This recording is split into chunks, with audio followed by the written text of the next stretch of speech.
Hello and welcome to Paintball Ruined My Life Live. It's Monday. I don't know, that means something. Oh, Kate and Humphrey, welcome to the Paintball Ruined My Life Live membership opportunity. There'll be some sort of opportunity later, I'm sure. Some brains, good evening. Something about pork sausage. That sounds kind of good. Or not. No, it does. What the hell are we doing here? We were talking about paintball. We have, more pro paintball news. It seems like a never-ending something. And we're going to talk about the QLS. I have the JT Prolex QLS frame over there. We still have the HK Army RMX too. So we can compare those to each other a little bit. I want to make sure something is working correctly really fast before we proceed. Why is this not there? YouTube changed around their whatever, and it's I don't know. Stuff's just weird looking.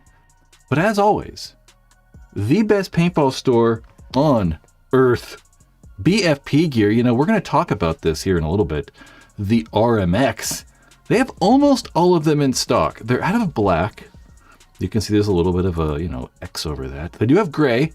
We're going to be talking about the gray. I've got the gray over there. I really like all the colors. I always say I really like the red goggle frame. Something about it. It just looks good to me. I like them. I also, we're talk about the QLS. I kind of like this thing. They're a bit more expensive, though, just for the goggle frame. They're $115. But you do get stuff. I mean, you do get the lens and strap and stuff. Coming in black, clear. That's the color we have over here. Olive, ice brown, and ice aquamarine. I'm pretty sure aquamarine, right? Aquamarine. All at BFP gear. There's a link below. Use those links in the description so they know that I sent you over to them. BFPgear.com. You get Prolex stuff or RMX paintball mask from HK Army. Hopefully everybody's well this evening. Josh, Old Soul, Andrew, gentlemen. Yeah. Hit that like button like Josh says. Maybe you can wait a little bit, decide if you like what I'm doing here. If you don't like it, then just leave, Don't leave, hang out for a little bit at least, Give me a chance. We're just going to bang out some of this pro paintball news. Someone that we've been keeping our eye on lately, Mike Bianca, has found a home with the Jungle Cats. The Jungle Cats, a brand new pro team out of the southeast, we'll say, southeast region of the United States. Mike Bianca last year coached for San Diego Dynasty. I was going to say that's probably where a lot of us know Mike Bianca from, but probably not, though. I mean, he did coach the Hurricanes for the previous 2 years before that.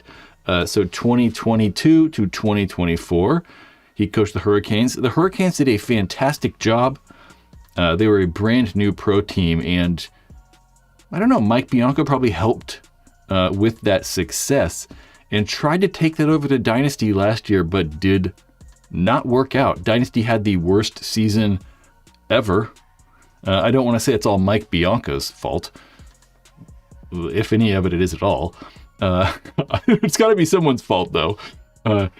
Either way, I really like Mike Bianca. He seems like a really good dude. He has the Z-Log, his YouTube channel. I put a link in the description. He always would make vlog behind the scenes kind of coaching stuff or whatever with Dynasty that was really kind of fun to watch.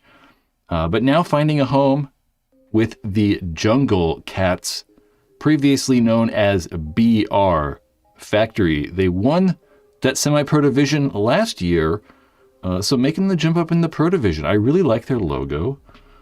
I really like it. I don't know. We were kind of on and off about the name, but I do like the name. I kind of do like the Jungle Cats. And I really do like the logo. It's pretty cool. Mike Bianca finding a home with the Jungle Cats. We have... we could do that one. Corey Hall finding a team on Red Legion. Corey Hall right there. You know what's weird? On Corey Hall's Paintball Leagues profile, in 2008, he was actually staff for Red Legion. I don't know exactly how old he was. We're going to say late teens. Was actually staff for Red Legion. And oddly enough, 10 years later, he went pro with Scottsdale Elevation. I have right here, he played for the Ironman, Latin Saints, New York Extreme, and then spent the last 2 years with that Aftershock rebuild. Corey Hall is a Dorito front player, which looking at the Red Legion roster, we'll pull that up here in a second. I think Red Legion, we don't think of Red Legion or the Russian guys needing players, and they certainly probably do. I wouldn't say that they have a bad roster, obviously, by any means, but they have maybe 6 obvious starters, and then the rest of the roster gets a little weak. So moving Corey Hall, I should say, going over to Red Legion from Aftershock should help, I think, bolster up or help out that Dorito side for Red Legion. We can see, obviously, Alexander Bridnikov. We'll just say they're really good standout guys. Like Bridnikov right there at the top. Third guy, Karzalev. Down there we have Kirill in the middle. J-Rab, Justin Rabikov below him. And then Samotrov. So it's really like, 1, 2, 3, 5 guys that are standout. We did see some good action at World Cup from Stanton. So some of these guys are not bad. But obviously those top Russian guys, Russian players at least, are standing out quite a bit more. So I think adding a little bit of more additional experience to that Dorito side, playing over there with like Karzalev, Samotrov can kind of play everywhere. But putting some more experience over there will probably be good for Red Legion, even though they are one of the better teams in the league and, kind of have been forever. Corey Hall going to Red Legion. I was going to say going to Russia. They're not really going to Russia because they play in Florida. I don't know what the hell's going on over there. Thomas Taylor, the gentleman heading up Iconic Paintball, playing out of Action Sports right outside of Portland, Oregon. They are going to have tryouts. I was going to say this weekend, January 10th and 11th. I thought that it said 9 a.m. to 4 p.m. and it said both days, but I thought that said 80th days. I was like, 80th days? No, it says both. They have a bunch of divisions. They're playing, it does say right on there, Semi-Pro Premier, which is the WCPPL, D3, D4, and D5. I'd assume the Semi-Pro team is going to go play the NXL. That Premier team will probably play the WCPPL.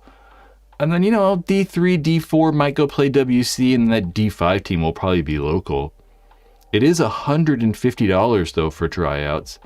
But it does include 2 cases of paint. So, really you're just buying 2 cases of paint and paying for normal entry. So we often see these pro teams charge something like this for tryouts. But, it's just kind of paying the field entry. Like, no one's making really money on it. So, someone's making money. They've got to. It's a goddamn business. But it's not like $300 and someone's pocketing an extra $150. That is not happening. Iconic having tryouts. I just like to point these things out every once in a while.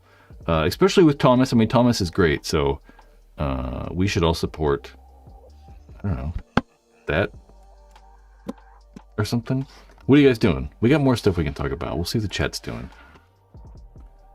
Look at that Photoshop job. What Photoshop job? What were we talking about? Why is his neck a foot long? My neck? My neck's really long.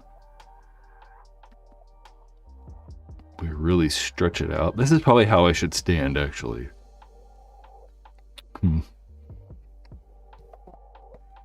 we film a movie like the NFL movie with Mark Wahlberg?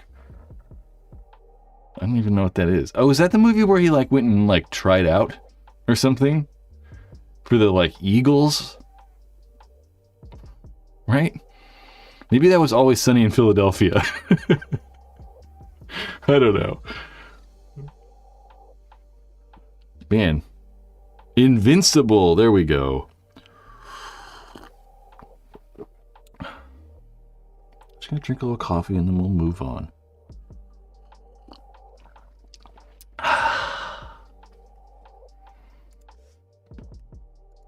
Move on? I guess we will. Let's just bang on all the news stuff. We have up next. Make sure to give the live stream a like, goddammit. If you're here right now, you better like the goddamn live stream. Or I'm just gonna quit the whole thing. I'll just have to firebomb it. I'm gonna we'll hire a Russian guy to firebomb the live stream. Okay, that'll get us like kicked off the internet probably. Cody Chong. Cody Chong. Canadian man, Cody Chong, is finding a new home with the Royal City Sea Dogs. Is Sea Dog one word? I always write it as two words. It's probably one word, right? They have it written as one word, probably one word. Royal City Sea Dogs. I have right here his Cody Chong's previous experience. You know, been pro for 10 years. This year, 2026 will actually be his 11th year as a professional paintball player. I don't want to say that he's played every season, though. He did go pro in 2015 with the Trade My Gun Outlaws out of Indiana.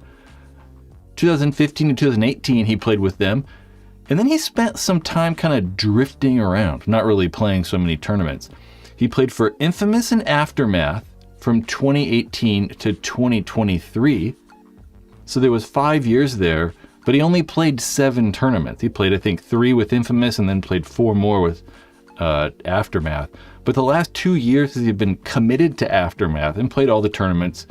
And then now, kind of because Aftermath is a little bit of turmoil over there, right? Aftermath, San Diego Aftermath and Los Angeles Collision have always kind of like shared a lot of players and people and coaches and stuff like that.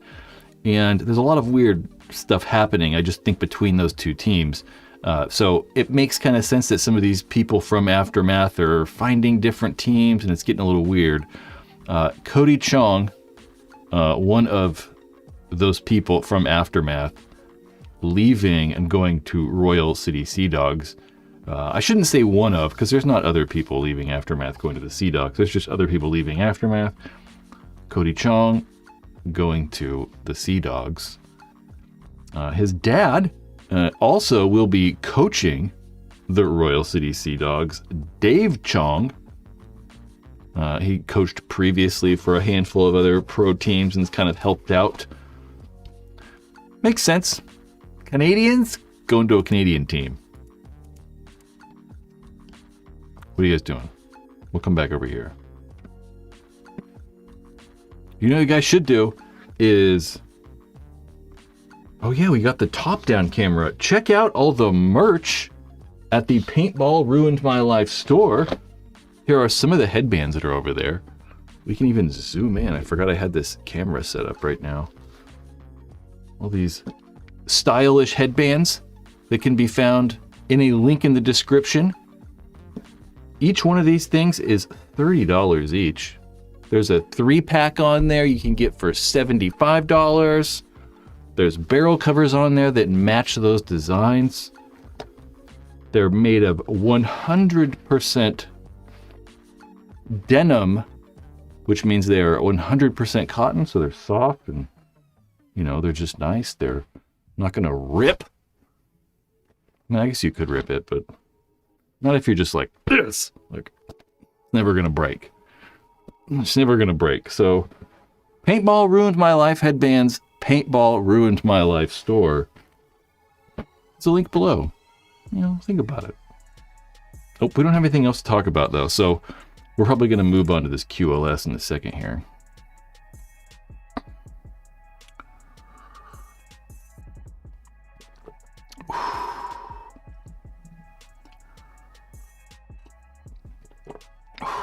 Put Monkey with a Gun back on YouTube.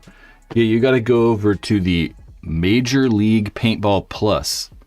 Major League Paintball Plus is where you can find all of that Monkey with a Gun stuff. Hello, Zach from Grass Valley. Oh, speaking of which, next Monday, I will not be doing a live stream. So next Monday, there will be no live stream, but I'm going to make it up. So I just didn't know when to do it. I just thought about doing it the next day on Tuesday at like 4. Just do it at Tuesday at 4. But then I was like, man, I don't really want to like stream during the Spick and Span show because it's, you know, that's the biggest paintball thing in the world. So I'll probably do it Wednesday. So we'll probably do Wednesday at 4 p.m. So next week on the 14th, not the 12th, I will not be here. I will be on a ski trip. I got invited on a ski trip. Grass Valley reminded me, cause, yeah, it's a little up the mountain. So I will be skiing, which is kind of fun. You know, I haven't gone skiing in 20 years. Let's hope I don't kill myself. So next Monday, no live stream. It will be on Wednesday. We're going Monday, went to Wednesday. Just that week, though. Just a forewarning. And, I'm a little nervous, Zach. A little nervous. I don't know where we're going, though. I'm not 100% sure. I think Heavenly. I don't think it matters. I think we can kind of have our pick of it, though. But I don't know. I'm not the one planning it, so I don't know what's going on. Not 100% sure. I'll figure it out, though. Ship my merch order before the slopes. Which headbands? There's actually 3 orders that I totally screwed up this past week, and I thought I dropped them off. There's 3 orders that I screwed up. I put them on my. Everyone for sure. All the orders have tracking though, but there were 3 you guys when I put the envelopes in front of my seat in the passenger seat, and they slid underneath the seat, and I was like, I don't know. I just found them today. I was like, shit. I thought I dropped them off because I was taking like 6 or 7 things over there, and 3 of them slid under there. So there's 3 of you guys that they're going tomorrow. They were supposed to go Friday. So, sorry.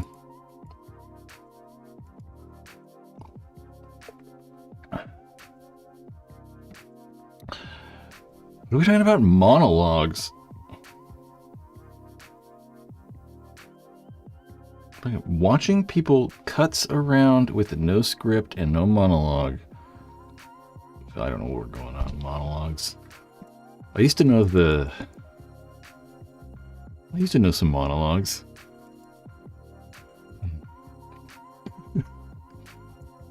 Okay. What the hell are we doing?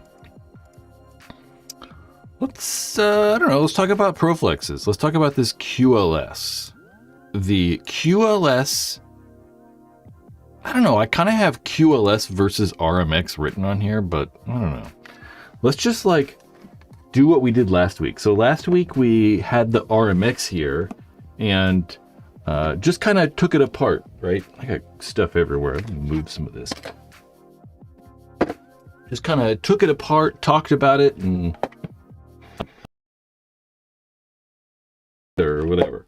And I don't know, let's do the same exact thing with the freaking Prolex QLS. I'm gonna rearrange some lighting, I think, to go to this camera. Okay, that looks all right. Let's, normally I always leave this like, get rid of this black thing. But since this mask is all clear, it's probably better with it on. Probably a little better. I could have cleaned it so it was a little cleaner, but oh well. Let's just shift it around a little bit. I want it to be... Gotta have it really symmetrical on screen. Okay, getting the mouse, moving around.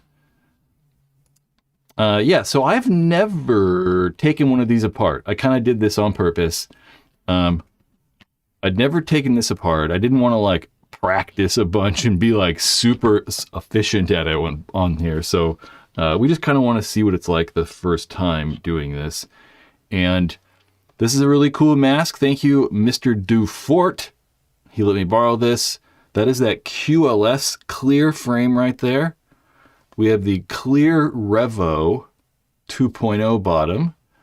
And, Revo ears. That's that cool, like, sparkly strap that comes with that QLS frame. I really like these straps. It's kind of hard to see because it's just so bright. Everything's just so bright and white in here.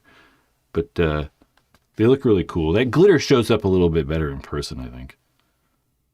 Really neat. Okay. I also saw yesterday the Hydra mask, and I don't know. Not yesterday, like few days ago. Okay, let's just do it. The only thing I really know is that these tabs were supposed to like pop forward. So we can see there's those gray tabs right there, and there's obviously the exact same thing on the other side. And I know that goes forward, and I did watch these, like this video when it first came out on how to take these apart. So I do remember you just got to put it forward and it'll click. Yeah, right. Okay. Then we do that same thing on the opposite side. All right. And what's supposed to happen is this is kind of like two pieces, right? We should see the front half of this goggle frame come off, but who knows how to do it? I don't even know, like, what did that clicking just do, right? This is so... I just clicked it again. Did I click it the wrong way that time? That's locking it. Unlock, okay. Whoop, okay, that one just came off, so... Some of you guys who have done this or like watched videos are like, what are these guys doing is wrong. This one already looks like it's coming off or something. Okay. Oh, that one's off too now. Oh, maybe. Oh, there we go. That's probably it. Okay. I can demonstrate probably what I'm doing. Oh, see, there you go. There's that, like, front piece. I'm just trying to, like, make it a little visible on camera, too. So I gotta hold the thing, like, out in front of me a little bit weird. Okay. So it's coming off on the sides, and I was kind of looking at this earlier, and this is definitely, like, underneath that. So we definitely have to... like get the nose. Jesus. Fucking Christ. Oh my God. I saw something just fly away. Did I just break this? I swear I saw something go.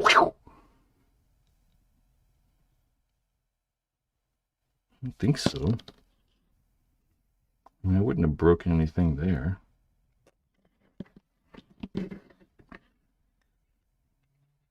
Okay, maybe I'm crazy. I take that back. So, there it is. Apart. You know, it's probably actually easier if I actually like did that. Oh, I just thought about that. It would probably been a lot easier if I like just popped off the lower, yeah, so that I can get to that spot easier rather than having to like do that crazy shit. I would just pry it out of there. Yeah.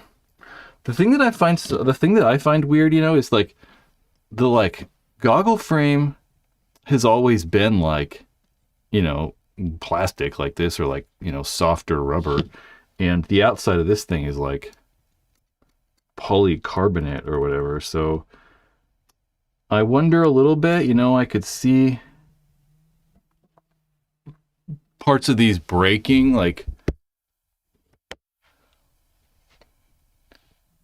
I could totally see like, you know, this could, I mean, that's pretty stiff though, but that could definitely break over time. These little like guide posts that kind of help hold it together, but I don't know, it feels pretty like friggin' solid though. And as long as you're not crazy, you know, fucking just like ripping the thing apart, kind of like that was a little rough, but I think like that's the first time doing it too, so I assume it would get a little bit easier over time. And I don't know, let's just try to put it back together now. Clear lens. So the thing is, I don't know, is should we put the lens in first? Probably not. We should probably put the lens, because I know you're supposed to like put it back in, so we should probably put the lens back first. Maybe. Okay. Now let's just try to like put it on.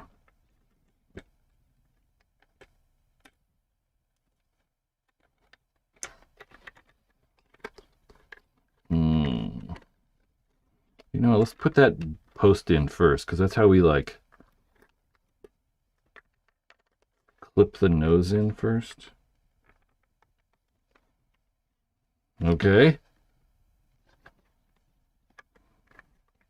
There's all these like freaking those little like guide post things. You gotta like get them all in the little spots.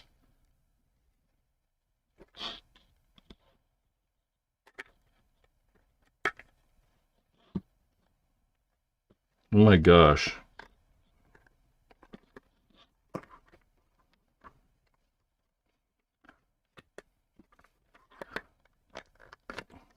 This is not, I don't know, maybe we're getting it.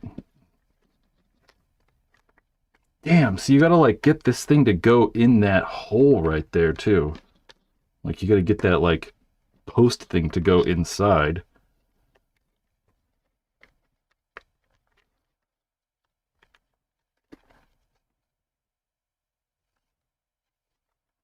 Okay. Man, it just looks like it's good, but then it's like I gotta like really stretch it right here to get it in. You gotta really like push it over. Then it's going in the same slot that the like goggle strap goes through. Okay. So let's put the lower back on.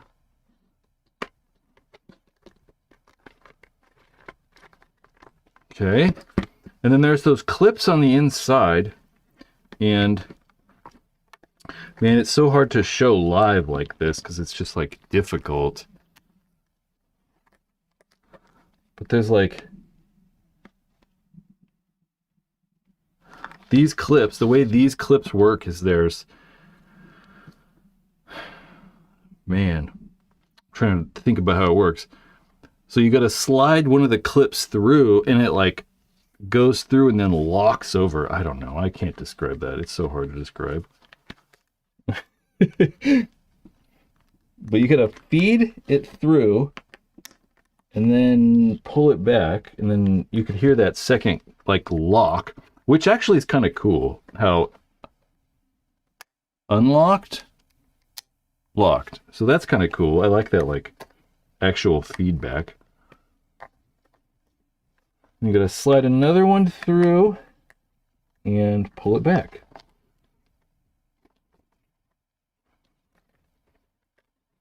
Okay. I want to make sure it's all together, right? It does feel all secure and good. There it is.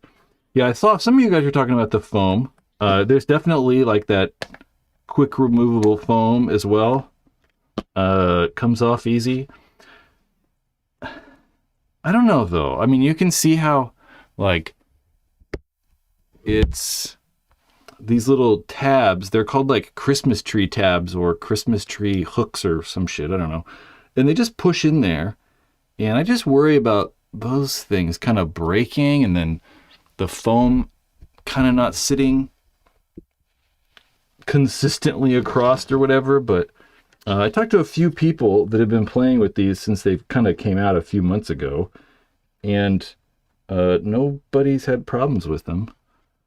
You can see they just kind of go into these little holes.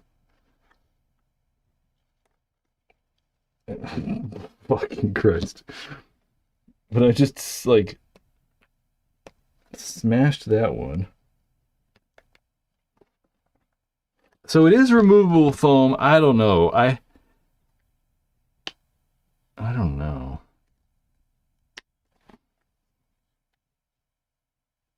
I really do like the foam though, that G1 foam. The foam's made by G1 Paintball. They've always made good foam. I really like their Prolex foam. Prolex QLS. QLS versus the RMX. I mean, at least that like first lens change was way easier on that RMX.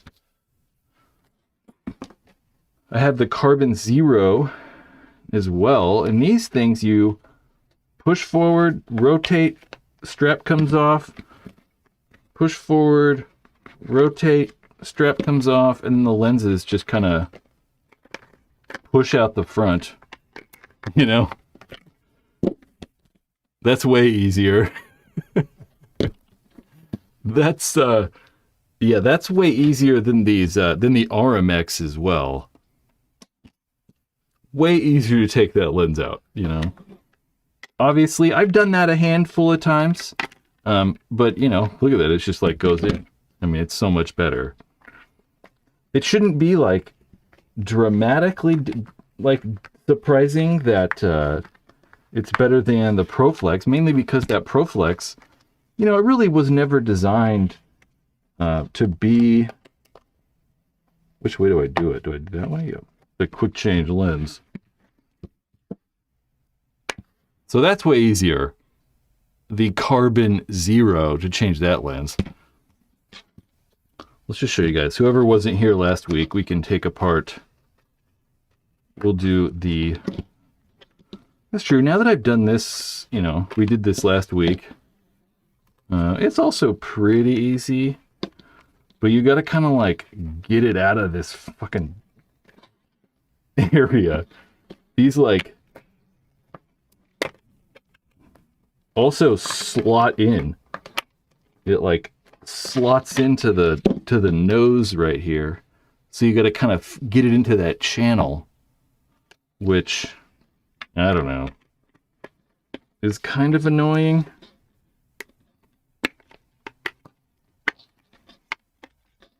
You just have to really like touch the lens a lot, which I don't like, you know. I'd prefer not to have to feel like I have to manhandle the thing, you know.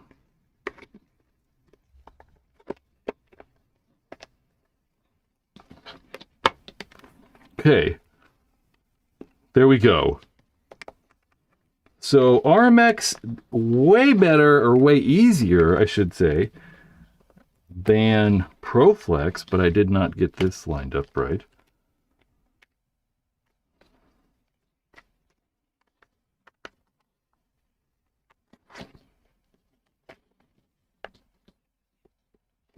What is going on here?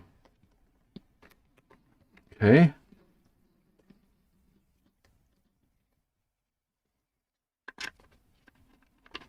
Lined up. Rotate. Okay. That's right. It was a little hard with that strap like that. I remember that last week. Okay, in. In. In. Jesus fucking Christ, dude. I'm like retarded or something. I'm like not turning it the right way. Okay.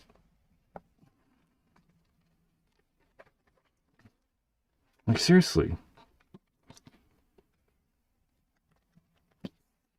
It's so hard to hold. I don't want to like bend the lower. I think we can kind of like...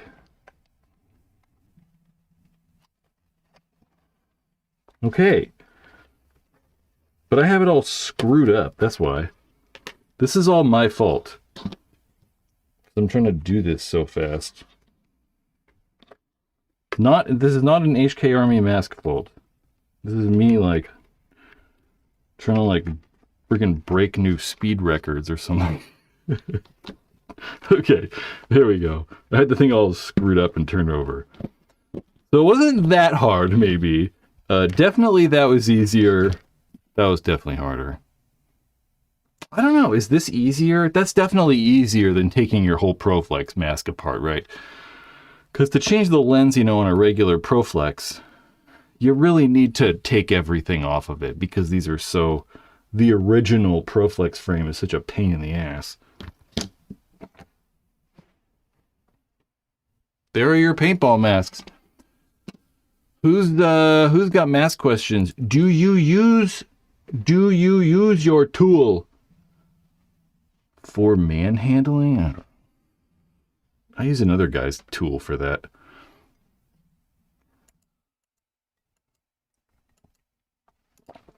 E-Flex, best mask for the money. It's damn close. I mean, you can't really go wrong. I can't argue with you. You do prove a very good point. I think my favorite mask, Carbon Zero.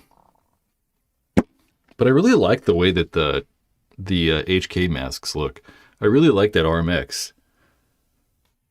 It just looks cool, I think. It won't focus because I'm in the frame, but I like it. I've actually used these, though, quite a bit, so I know. The one thing I really kind of don't like about the carbon masks, the only thing I don't like is, like, they're so lightweight.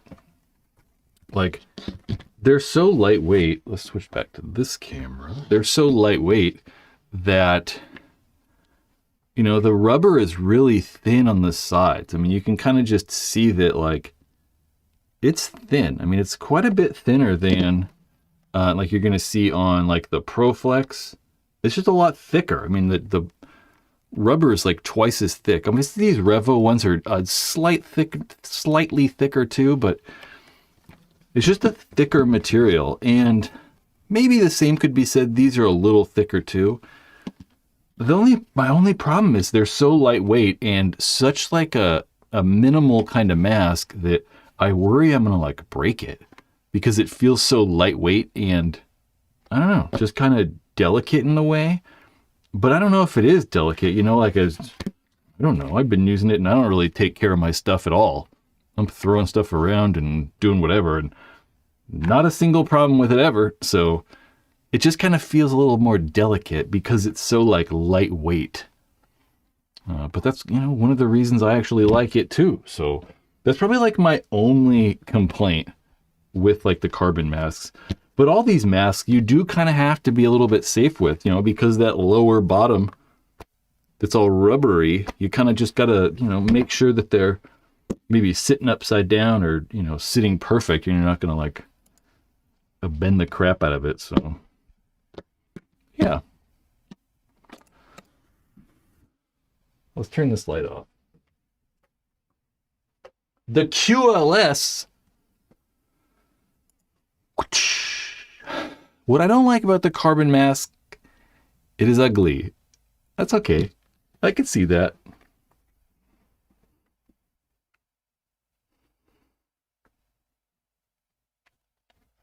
I hear you. Maybe what don't you like about it? I can kind of see why people wouldn't like it. It's definitely not the best looking mask. We'll give you that. Put the RMX frame on the Revo.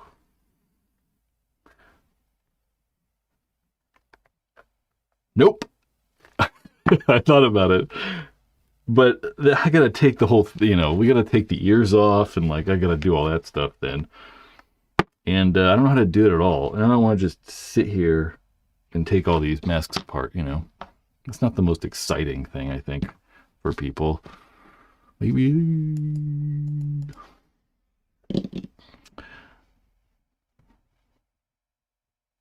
Yeah, I don't really think about masks looking good anyway.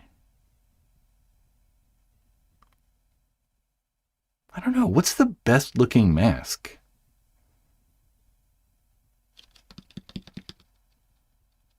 I don't know. It might be this right now. I really like these. I really like that goggle frame. I think the goggle frame looks really good. I really do like them. I like the little holes at the bottom right there. Like, it just looks kind of cool. I really like that yellow, the yellow and red ones. Like the yellow frame and the red frame. I really like a lot. Maybe the grill. People used to really like the grill the most. They used to be like the best looking paintball mask. Chris Martin says, I just modded an old Flex 8 lower to fit on an E-Flex frame. What'd you have to do? Oh, the lower. That's right. It's got like fucking hard ears and all that shit. You gotta like cut the ears off, huh? Victor, I thought about the CMD as well. I was like, because the CMD, the command from Bunker King, it really kind of reminds me of this too. Like that bottom sort of kind of looks, has that same kind of stylish a little bit. I really liked those Bunker King masks too. I didn't really mind those. Yeah, you gotta cut the ears all off and go all crazy with those Flex 8s. I know that the QLS frame will not fit the Flex 8, right? I'm pretty sure the QLS will not fit.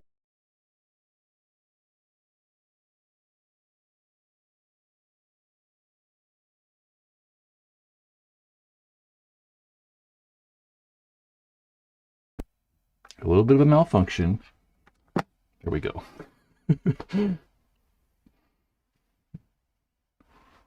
Yeah, some of the Super Dead stuff, that's true. Some of the Super Dead stuff is really cool. I don't know the name of it, but I really like that cheese grater looking one they have. It's kind of cool. I just can't afford it. Just like this. This mask is crazy. This is like a $400 mask or something. Like, aren't these Revo bottoms, these Revo 2 bottoms in clear were like $300. People are selling for like $300. You know? You put on that clear frame there and get yourself a $500 Prolex eventually, which is crazy to me.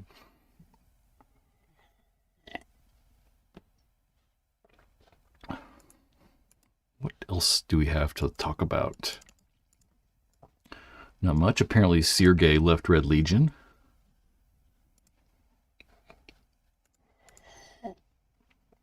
Masks. Yeah, I'll probably continue to wear my Carbon Zero.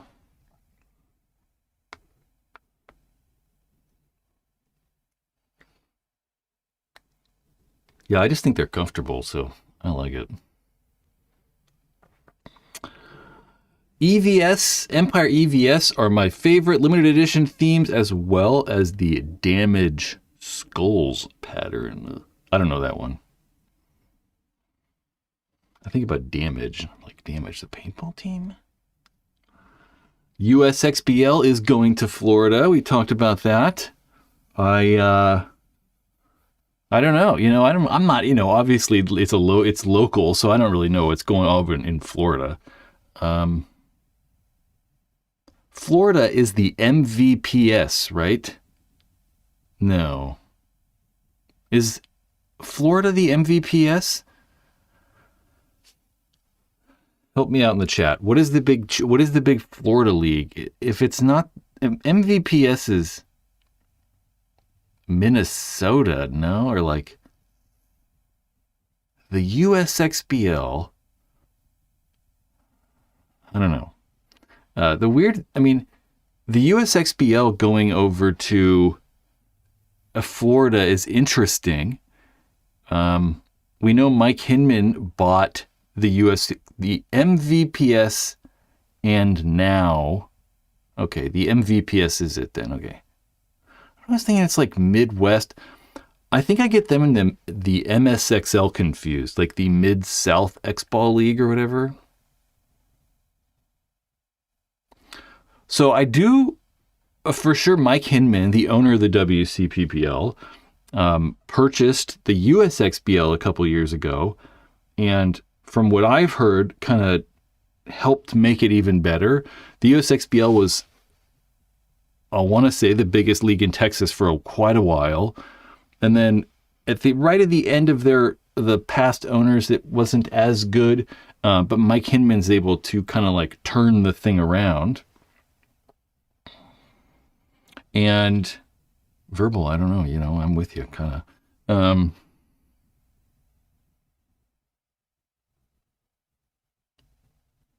Yeah, thinking. Kind of like maybe help improve the USXBL. And people have also kind of been saying the MVPS is not as good as it once was. And Mike Hinman, I'm going to see if I have any. Mike Hinman buying, or not buying, but Mike Hinman deciding to go and try and host. Oh man, I don't have my USXBL media. We talked about this before, and I had a bunch of slides on it, but I don't have them still. Hinman going over to Florida to try and directly compete with the MVPS is interesting. I mean, Mike Hinman's always talked about not wanting to compete with the NXL, but now Mike Hinman, owning the West Coast Paintball Players League that's on the West Coast, now owning the USXBL in the Texas Central area, and then now taking the USXBL and competing in Florida, sure makes it look like he might be trying to compete at some point with Tom Cole. Obviously, those are like still, regional-ish leagues, but, owning all three of the biggest areas in paintball, regional-wise, like being really dominant in California, Texas, and Florida, as a regional league owner, I mean, you could very well just merge all of those. Like Verbal said, WCPPL needs to rebrand, or needs to be branded the USXBL. Yeah. Maybe the USXBL is just, I don't know, the like tournament series that's right below the NXL, I guess, but it gets very weird because I don't think that the NXL teams are even that good, right? Really. I mean, obviously the semi-pro teams are really good, but I also think that there's plenty of teams that are in the premier division for the WC that could just go play in semi-pro. And I honestly think that the Division 3 teams in the WCPPL, this might be the same for the USXBL, and the MVPS, I think that the WCPPL Division 3 teams are better than the NXL Division 3 teams. So it gets hard, right? I mean, if you have a league that's, not as good as the NXL because they don't have pro, but, they might be able to draw more of those lower division teams. So, I don't know.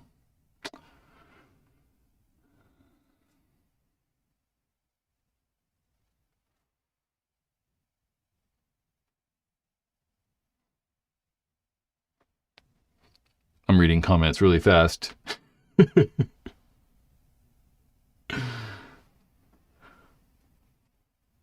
Yeah, D5, playing D5 at NXL is funny, but it's fun, right? I mean, who cares? You know, it is weird because I think about like, man, shouldn't you just go play like your local tournament series or something first, you know? Like, but, you know, if you got the money and whatever, just go have fun.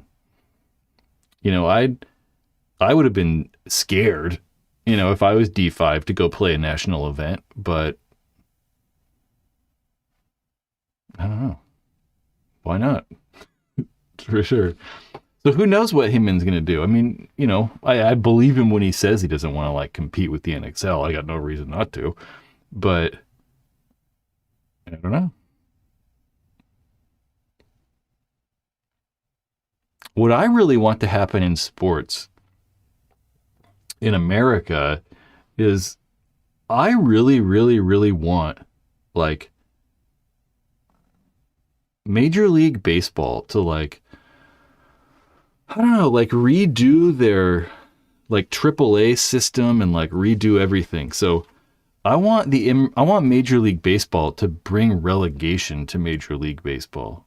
Like I want MLB to have relegation. And I think the NFL could have relegation as well. Like the NFL should have like tier 2 NFL or whatever and like make like 30 of these college teams like pro. And like, you know, if you win college, if you win NFL 2 or whatever, Alabama wins NFL 2. Well, guess what? Alabama's now in the NFL and the fucking whatever team, the Las Vegas Raiders now get relegated to NFL 2. And I wish baseball would do that too. I was kind of thinking that's what WC should do, but I'm like, well, we already kind of do that with the NXL, you know? I'm all about relegation. All about relegation. Screws up your finances? Well, guess what? You got to win. I don't think it does. I think that one of the things that like relegation does for sports too is it actually makes like, it gives the lower teams actually some reason to play, right? Because like right now, like you think about like AAA baseball, and there's a AAA baseball team. You know, we have the Sacramento River Cats. They are a AAA affiliate of the San Francisco Giants. And if the River Cats had an opportunity to go play pro in Major League Baseball, they'd have way more fans, right? Because it'd be like a real pro sport. They have like something to fight for, you know? It's like, it's how it should work. It's way more exciting. Verbal says right there, relegation works in Europe in the world's biggest sport.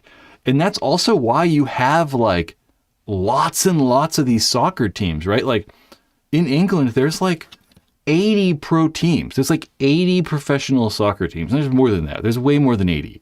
There's like, I don't know, probably like 100 and something soccer teams that guys get paid to play. You know, they don't have to do anything else. And it's because of that relegation system, right? I like it. I like it so much that like, I think it's awesome. So, yeah, but we shouldn't probably be, they do though. They totally do. Zorbit's like, ain't no way someone's going to pay $400 million to finance a baseball stadium. But they do. I mean, they do in like the Premier League. You know, you got to think about the Premier League in Europe or in England, the biggest soccer league in the world that gets like 4 times the amount of viewers than the NFL. Like way more people watch, you know, the Premier League than the NFL. They get like, those guys have like crazy stadiums and they could get relegated the next year, you know? America's like one of the only places where we do sports the way we do. It's so cool. I love it. I think it's great. But that's why I like relegation in paintball too, how we do it in the pro division. I really, really like it. Because like, imagine if you're playing semi-pro and you win semi-pro, like, and you don't get to go play pro. Like, what the fuck? What's the point? Like, really, what's the point? All those teams, all those D4 teams, all think they're going to go pro. They think they're going to go play fucking semi-pro and win.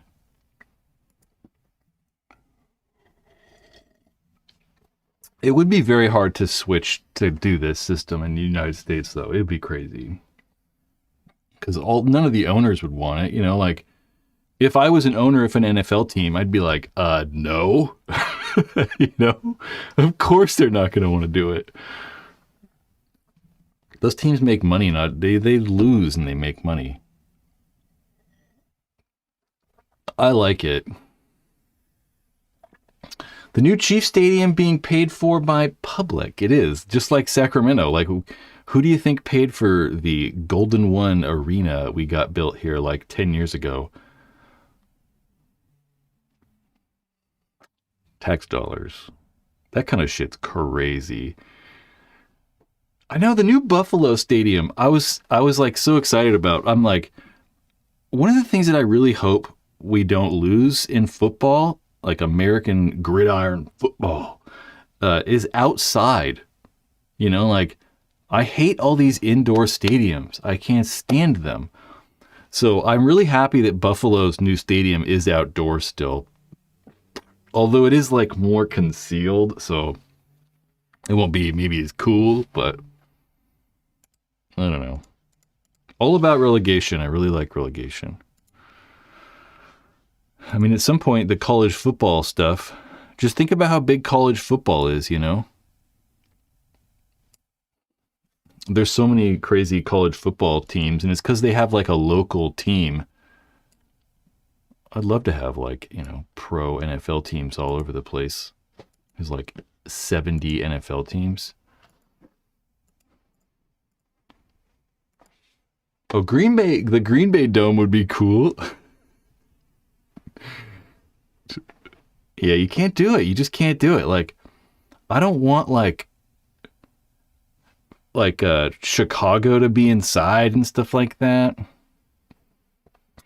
It holds less. I could see that. A lot of these stadiums are making them hold less.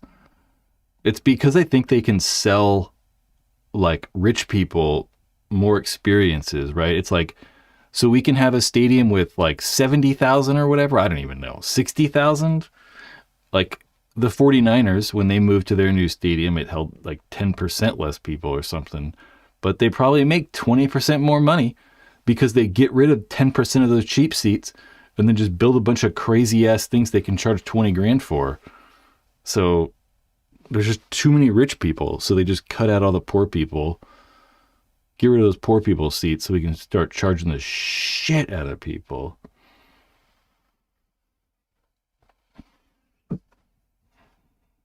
Burble says, Lambeau snow game is on my bucket list. I'm not even a Green Bay fan. It just seems like a very cool experience. I'm with you. For sure. I've been to 2 NFL games. A Raiders game? I've been to a handful of 49ers games. Yeah, it's crazy how they're like getting rid of people. Gotta get those expensive seats in. Everything's expensive now. Everything. I'm kind of hungry. Oh, you know what? This is kind of interesting. I forgot about this. We got a comment from Mike Bruno. Mike Bruno comment on not actually the video, the Tauntaun video that they were embroiled in.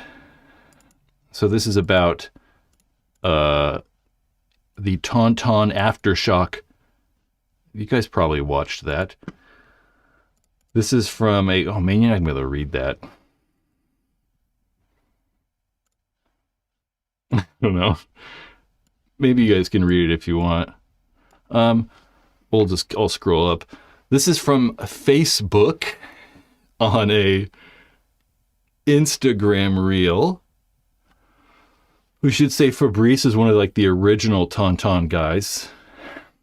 Not the Fabrice that everybody is familiar with. But I just thought this was kind of funny, so I just thought you guys might like this. I found it humorous. I got a good chuckle out of it. I saw this earlier today and I was like,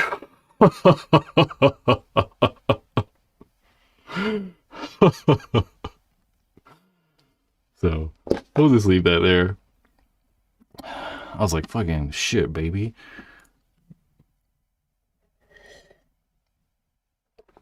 Oh, yeah.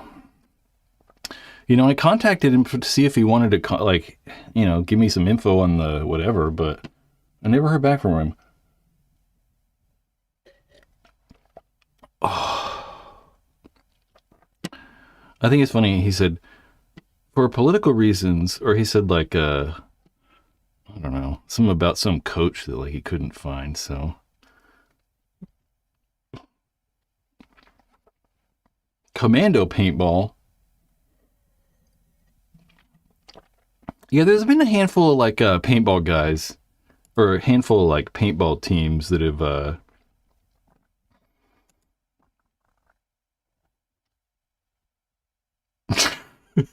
don't know. There were a handful of guys that were, I don't know if upset at the video. I don't fucking know. It's weird how people comment on Facebook, but no one comments actually on YouTube. Anyway, I just thought it was funny. I thought it was mainly funny that he said that the channel is CNN-sponsored paintball news network, although he said Muse, so. So apparently the Tauntaun video is all lies. Keep them coming.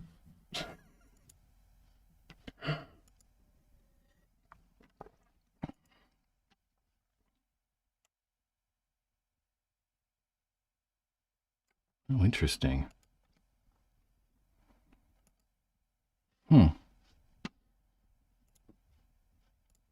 Who's playing paintball recently? Who's going to play paintball? Probably not anybody. It's like the middle of winter, right?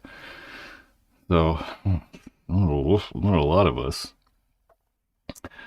I know I'm looking forward to the glow ball at Capital Edge Paintball Park. Capital Edge is going to have glow ball pretty soon. $75? Although it's so cold.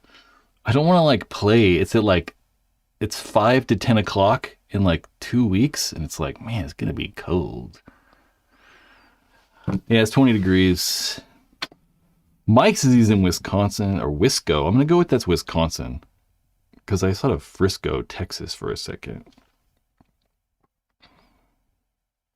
A meetup? What kind of meetup? What are we doing? Just funny to me how we are planning a paintball meetup trip without seeing if they have a field first. Oh, South Carolina is probably nice, huh? Also, I don't know what you're talking about. I don't understand. Although I try to read stuff and go, bye. Anybody know why BFP Gear is not doing their giveaway live right now? I couldn't tell you. I actually meant to look into that because I couldn't remember what when the actual drawing was going to be. Did they take the banner down? I mean, it would make sense. What happens if we click that?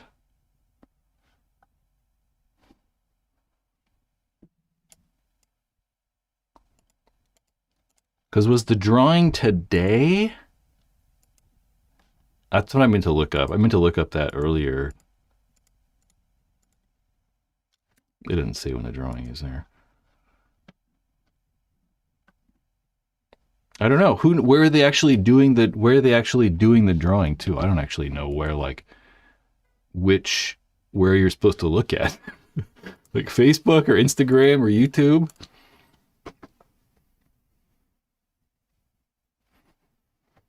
We had an awesome weekend here in Texas. Wasn't it crazy? The weather's always crazy there. It's supposed to rain. We've been getting rain. It's raining right now, I think.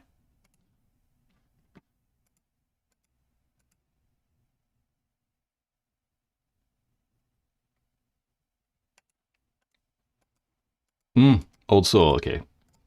I know I saw some about bratwurst earlier, and I was like, oh, some brats. There was a summer there where I don't know. I go through these like weird food things where I'm like, oh, that was so good, and then I'll just eat it for a month. Like I talked about tacos on here, where I was eating tacos like every day for like 2 months, and then I've got on this nacho kick. Pretty good with nachos though now. I have some lasagna. I'll probably eat lasagna tonight. And there was a summer there where I ate bratwursts like every day. That's funny. Oh man, just bratwursts. I'll take a brats, mustard, and a bun. That's all I want. I don't need no fucking sauerkraut, Josh. Josh. Speaking of Josh, we talked about the last week there was a members only Paintball Ruined My Life live stream. And during that members only live stream, we talked about this.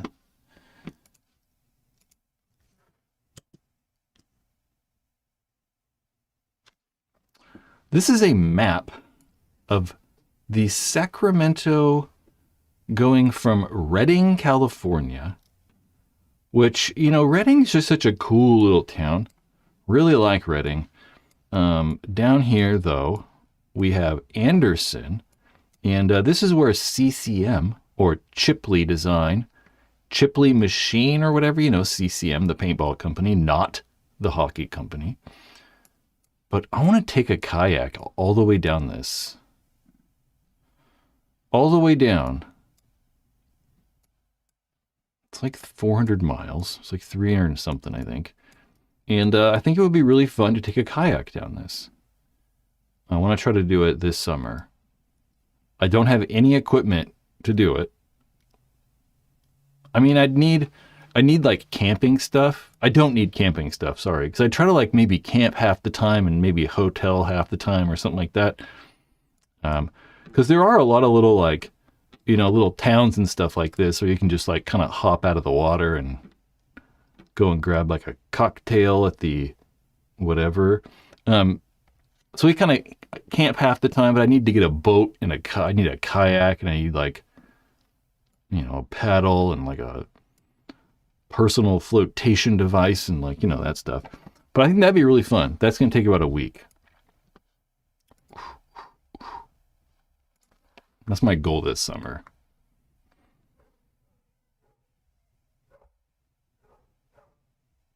Ham nachos. The ham nachos were pretty good. I did have some ham last night though.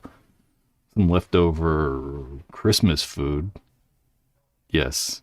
Reconstituted, recooked ham. It was already cooked and we put it in the oven and kind of cooked it up a little more, and it was kind of bacony. It was really good. Well, Chris, you can be my kayak hauler.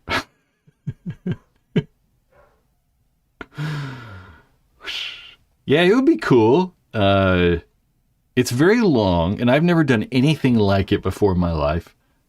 Yes, I have. That's not true. I have kind of. Not really, though. You know, I've done some sea kayaking and some other, like, stuff. And I've done lots of backpacking and stuff, but not ever, like, any long kayak trips. It would be pretty easy, though, because, you know, it's through the Sacramento Valley, and it's extremely flat. You know, you can tell by the, like, you know, how the river just goes, how flat it really is. So it's really flat. So it's not, like, strenuous or, you know, crazy.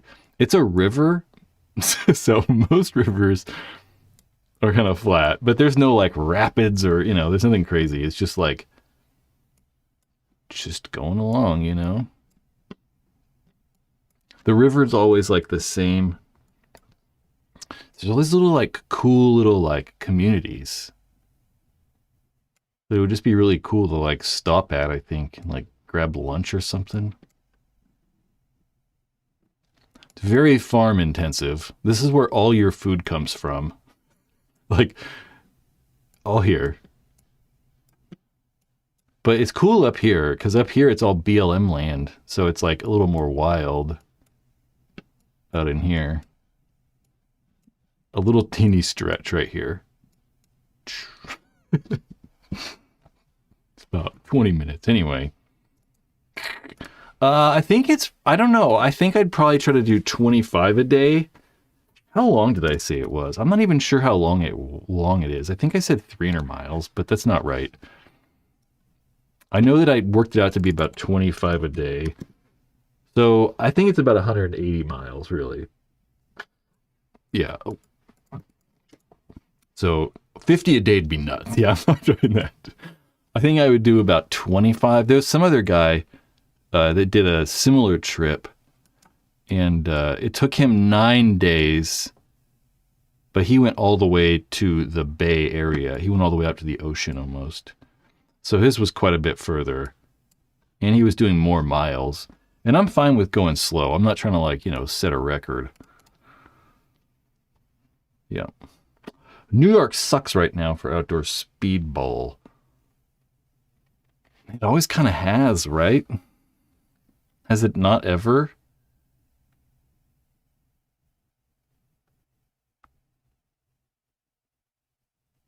I mean, you suffer probably from the same problem that we suffer from, here in California. It's just, there's not any land, and most of the land is already spoken for. Any of the land that's like good and flat, people want to build houses on, and like a lot of paintball fields around here, they're getting slowly encroached on, and the property is just becoming worth like so much money. Like let's we can just stay on this, I guess. Like out here, I go to down here somewhere. Capital Edge Paintball Park is somewhere out here off of Florin. I'm trying to just like spot it from the air rather than like use actual like whatever. Okay, we're getting close. Did I pass it? I definitely passed it.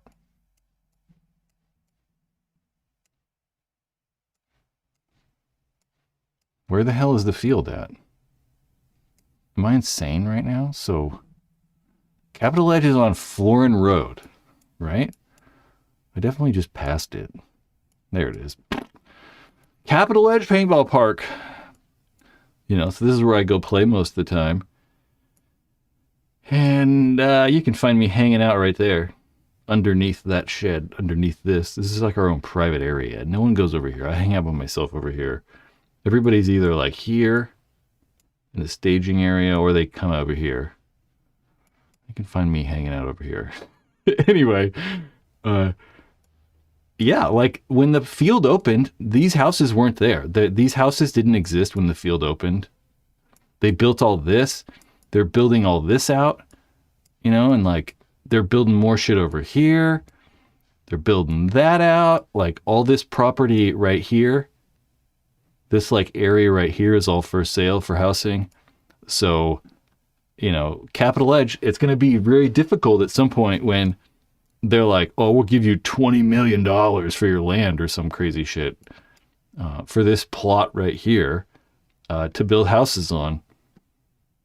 Because it's happening, happening all over the country, not just here. So it's just been very difficult to get land and stuff, Just because you kind of need a lot, roughly. I want to say in the past, I've done the math on this property. In the past, I think I've done the math on the property here, and it's this square you see right here, I think it's like 40 acres or something. So, I mean, you don't need 40. You could get by. Capital Edge could do it with 20. I bet they could squeeze it into 20. They have 1, 2 airball fields. Really, they can make that an airball field too. And this an airball field. Or that one, I should say. So you need a little bit of land too. And, paintball fields just aren't that profitable. So spending millions of dollars on property. Yeah.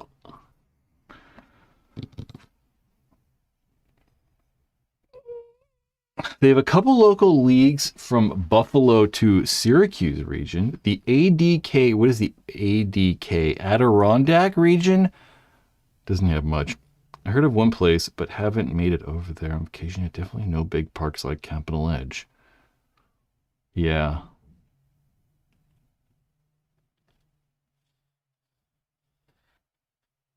I just don't know that area. There used to be a field in like, I don't know. I don't know. I have no idea. I don't know what's going on over there. It's too far away. Shoo.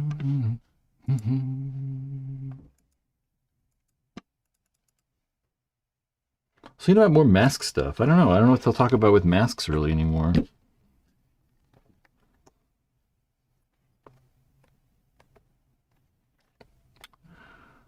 I kind of like the way, I don't know, these Revo 2.0 bottoms feel.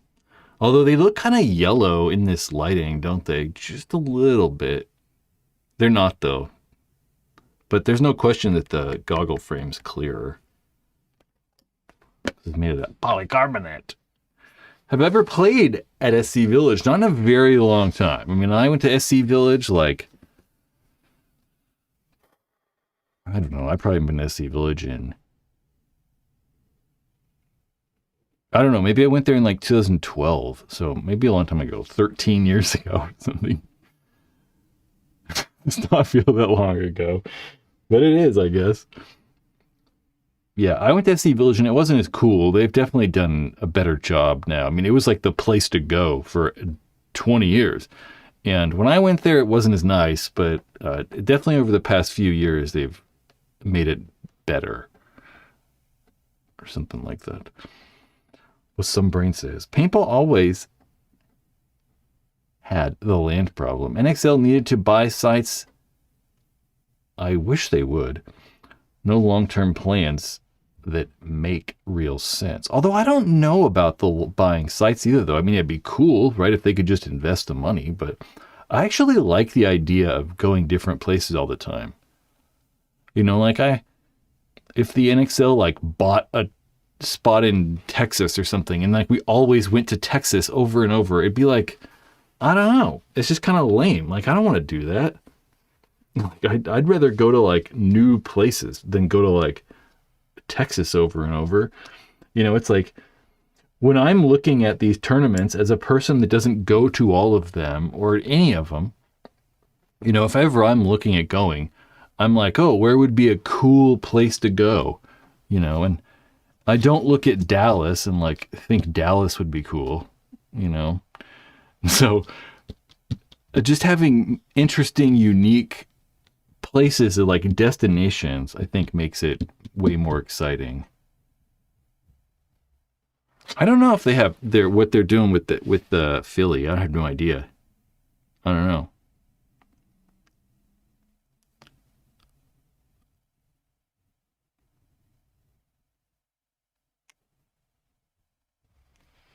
Regional sites. So like the NXL by fields?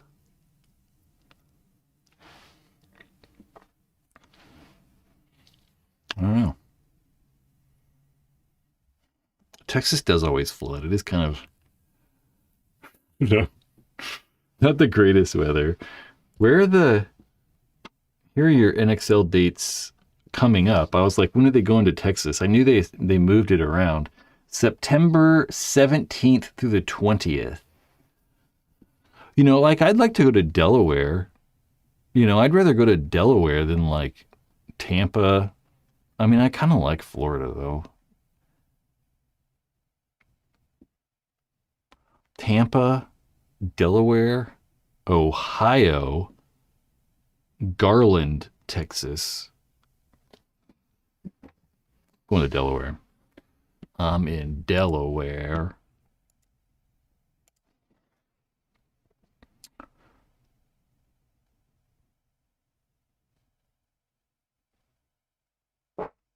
A little fart for you.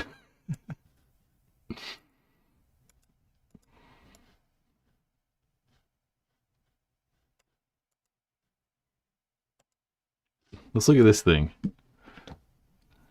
This is the dynamic range X1. Check this out.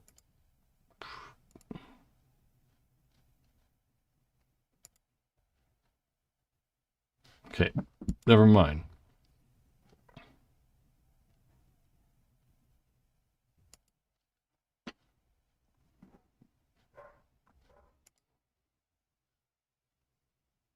Check that out.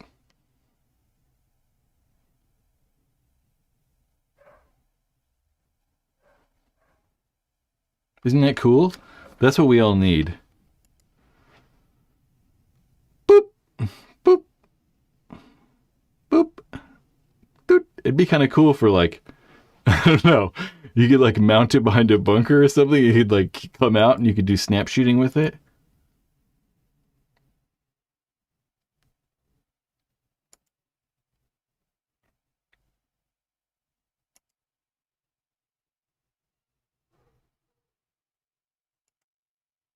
We're not putting the sound on.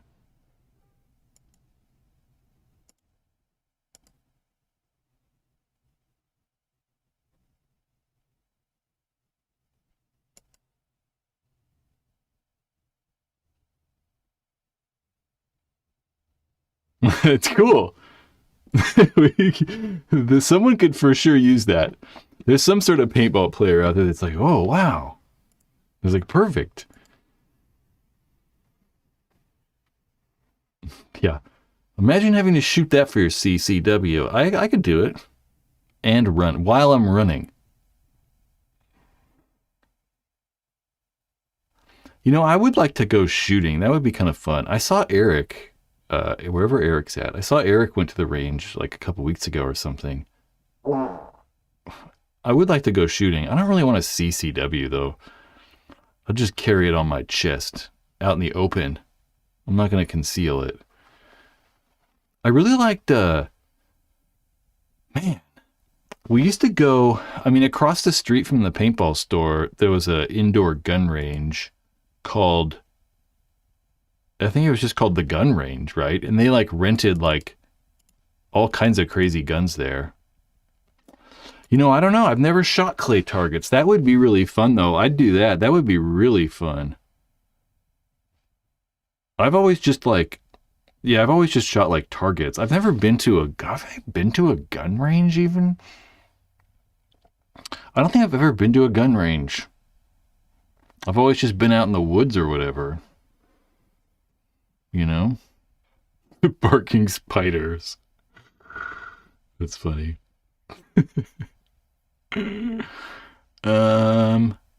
Yeah. I imagine shooting clay would be hard. I mean, I'm not like a good shot anyway. You know, I know that I'm not. Just from playing paintball and like playing against people that are good shots, like I just know that I'm not. Like I'm average or... There's a bunch of spiders. I'm like below average, right? So I for sure. But the clay targets, at least they like, you know, they're going in it consistently, you know, they're not like, paintball's like, oh, it's so like crazy. Huh. No, we never went to the range that much. My dad would go to the range for sure. Definitely. My dad was a Sacramento County Sheriff's officer. Yeah, my dad wasn't like into guns really though, you know. I mean, he had like his service weapon and he would go to the range because they'd have to like qualify and stuff. And he would go, I think, on his own anyway sometimes, but even saying going to the range, he would go to the range. That even like I just like invokes me like memories of being like 12 or whatever. Great stuff. There are no ad breaks on here. Here's an ad break for you. Think about becoming a channel member. Although I'm going to stay here through the ad break. I'm not going to go to the bathroom. Think about making a channel member on here, you know. It's easily the best way to support this channel. And truly without channel memberships, it would be much more difficult for me to live my life and pay rent and stuff, you know? So all of the people that support this channel is greatly appreciated. But it's not just support, you know? You do get cool, you know, your name gets cool in the chat. It looks all cool. You do get early access to new videos. There's exclusive members only videos on here.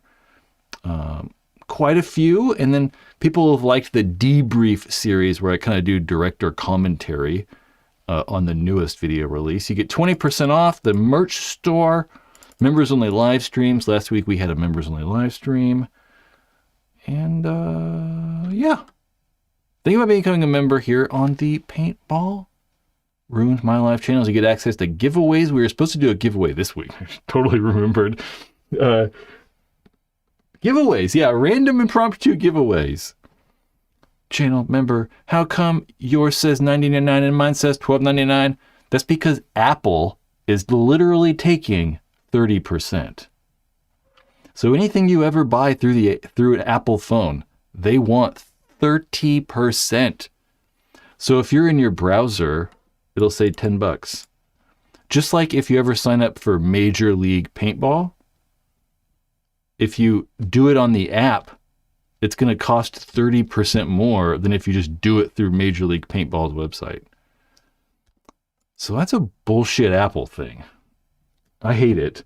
For a long time, YouTube wasn't even allowing people to become members on iPhones because of that 30% thing. And then eventually they're just like, fuck it.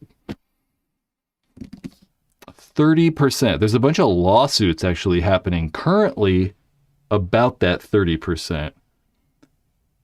It's nuts, right? Think about that. Apple wants 30% of that one channel member.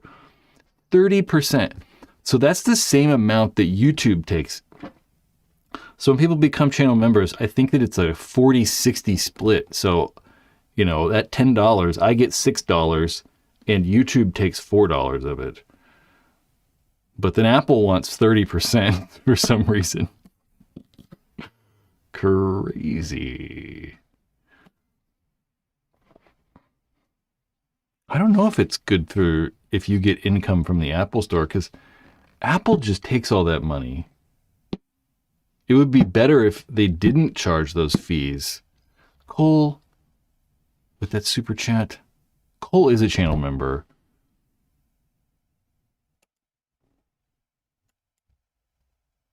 I was going to try to see what that thing said. Liking, subscribing, really just liking and commenting on videos is also a very big help. For a number of reasons, really.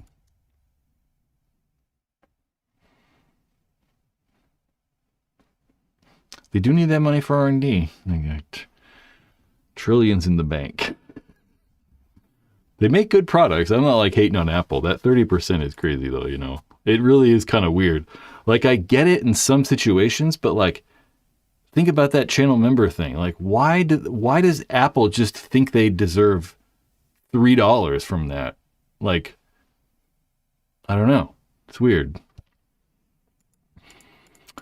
Do they still make phones in China? Oh yeah, for sure. They're trying to like move a lot to India, and they're trying to move stuff all over the place though. So I don't know. Did you take out the leaking battery in your Angel yet? No. No. Did we ever come to a conclusion it was leaking though?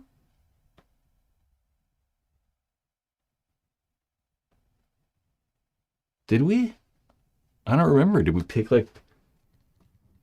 I don't have any tools for that thing. I so would like that gun to work, but it's just not worth it to me. You know, like, I don't know. It'd be really cool if it worked, but I'll never use it. Like, I'll literally never use it. It'll just fix it, and then it'll just sit on that shelf again for 10 more years. I know, I can't remember. Did we actually look? I don't know if I have any Allens here. These aren't going to fit, so... It's been so long taking these guns apart. I don't think I have the right Allen wrenches here. These aren't going to freaking fit. Oh, it does fit. I forget which side is which. So we're just going to take off one of these. That's the ram.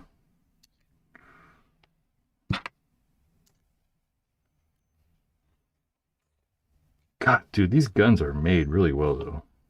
I mean, you take one of these guns apart and you compare it to a new gun. I mean, I guess that's not necessarily true.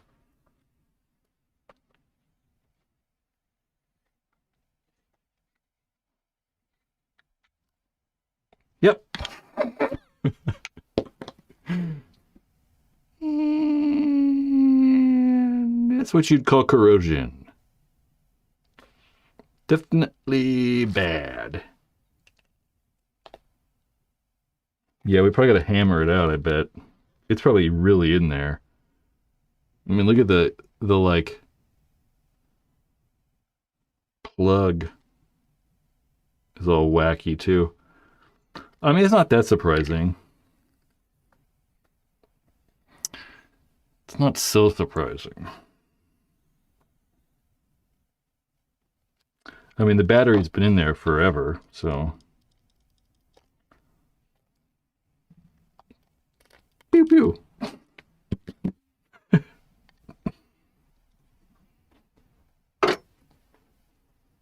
It needs a little bit of work. Take the back plate off and push it when it's disconnected. I know, we got to get a metal. I got to get a. We used to have a dowel. We used to have a wooden dowel that we'd be bing, bing, and pop them out with. I'm not doing that, though.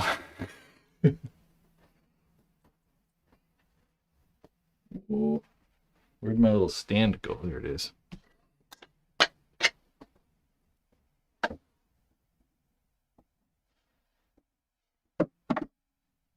We can do that at a later date. It needs so many parts, you know. It's like, I don't know. It needs like everything. So it's just so weird. I do like the die single trigger frame. It's a very cool gun. I really do like that old like 2001 LCD, just blank bodies, whatever. It is a cool gun. I mean, it does have that single trigger die frame. It has the die breech knob, die feed neck. Yeah. An A1 Joy Division on-off. It probably doesn't work. How many markers does Brad currently possess? I don't know. Let's see. 1, 2, 3, 4. Wait. Okay, hold on. Let's start over. 1, 2. Let's name them all, though. Planet Eclipse EMEC. The Planet Eclipse EMEC. The Automag Airgun Design Classic, whatever, Automag. Angel LCD, Empire Sniper, Tipman A5. I think that's all. Nope. I got the DM9.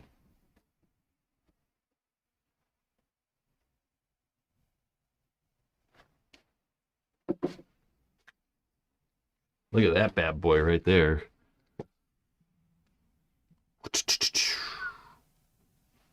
Look at that on the back, too.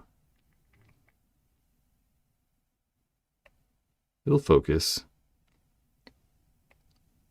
Sacramento.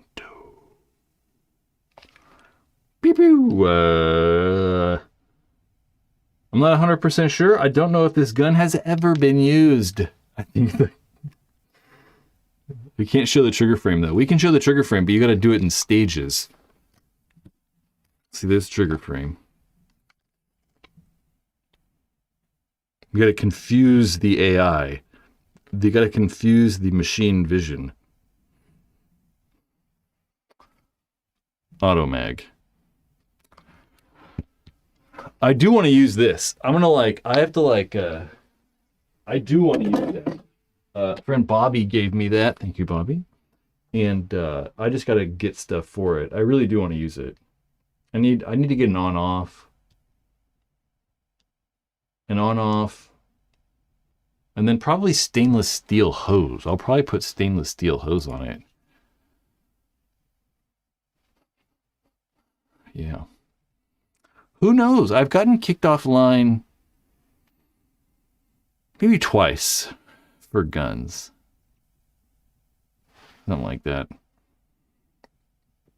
Do any of them work? No, none of the guns work. Only the EMEC. I guess the EMEC works. The Tippmann A5 works. And the Automag works. Where the hell is the A5 though? I know I have an A5.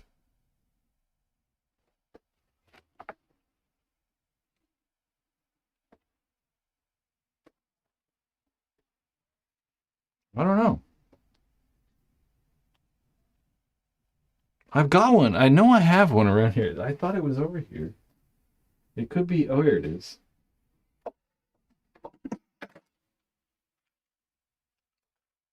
A5.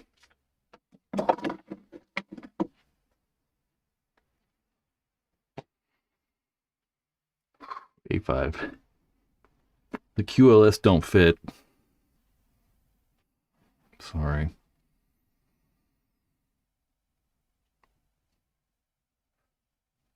The Angel A1, the worst Angel. Yeah, probably. I don't know. I don't know. Well, yeah, I don't know. Probably not. I'm going to go with IR3. I didn't like the IR3. The A1 shot really well.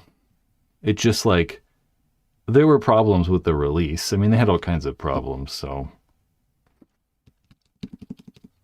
It shot well, though, you know? It had like, I can't remember. There were like RAM problems and like the O-rings were melting. They like shipped with the wrong O-ring and one of the regs or some shit. I don't remember. I don't know. I mean, really the problem with the A1 was that like, that was the first gun they made in China. Yes.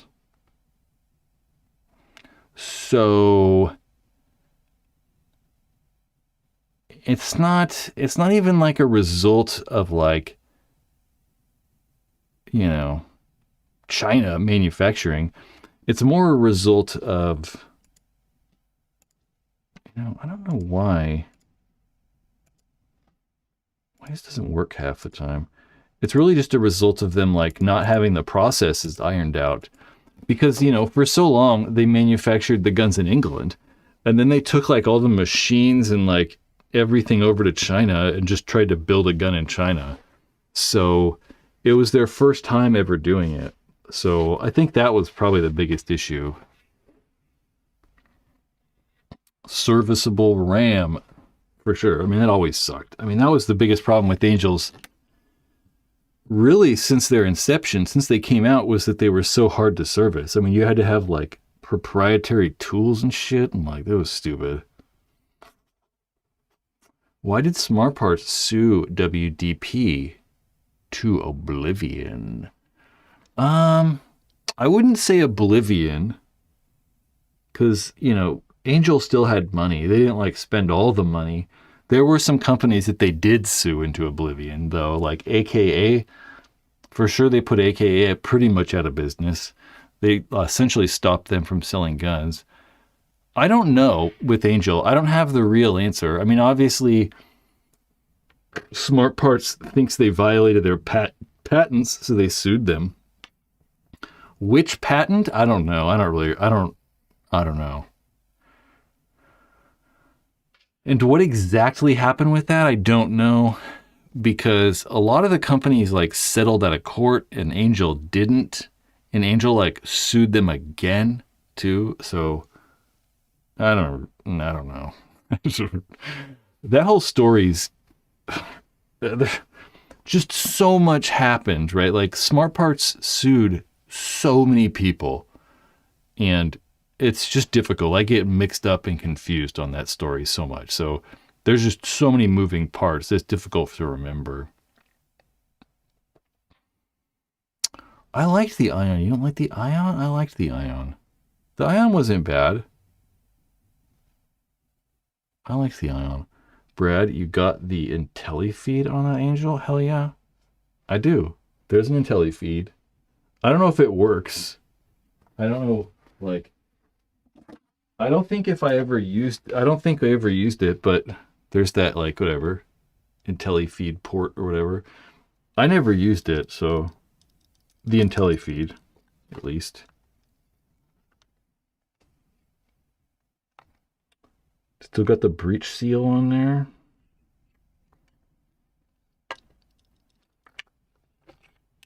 Damn, dude. Fucking Angels were like crazy. The Angels. Didn't Smart Parts claim they had the patent on the electric grip frame? I don't know.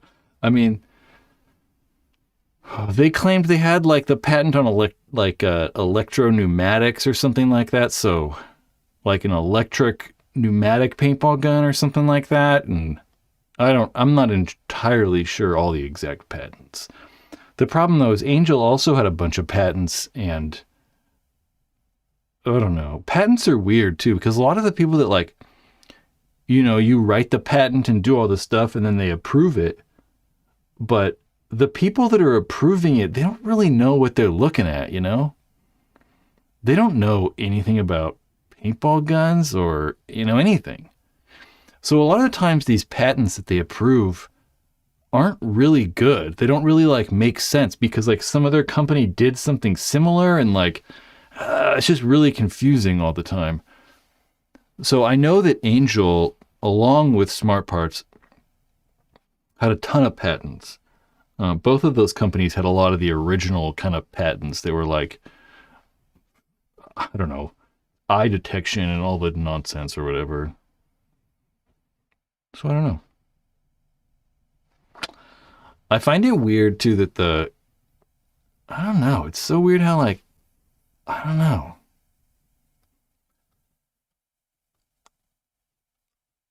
I just find it weird how like the gardeners are still so in paintball too, Like they sued a lot of companies and like they're still always around and stuff. It's just very weird. I don't know.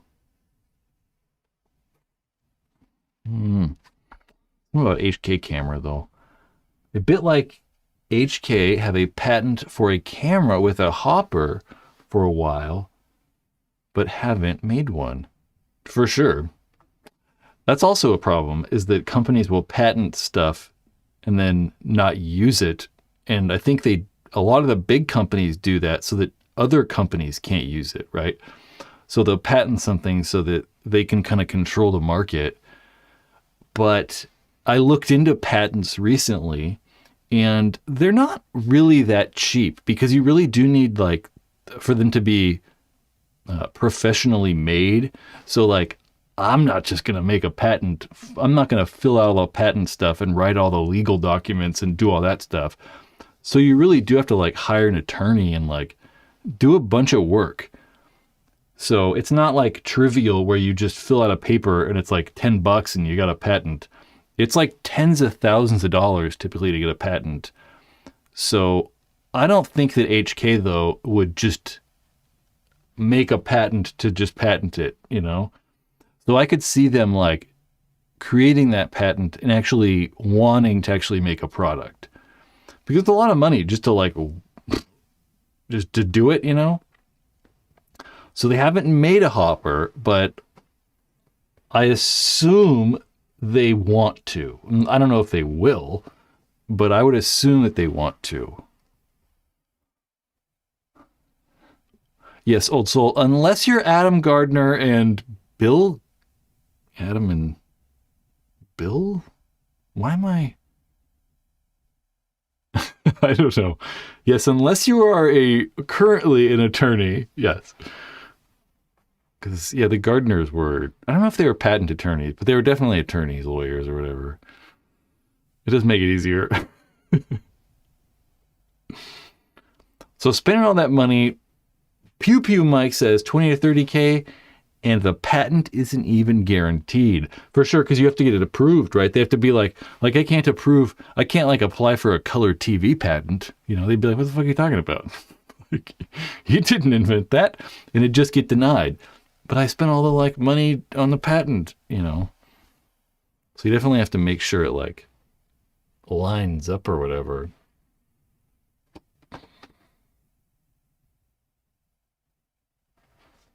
What some brain says. You said you have to specialize in patent law. I specialize in bird law because I've run enough.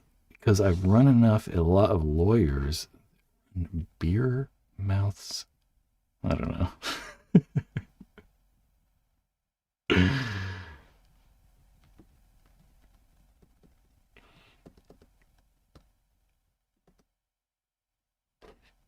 Yeah, I don't know, Old Celestro. HK had a good idea, but I would assume they'd want to partner with the NXL for their Hopper video feed.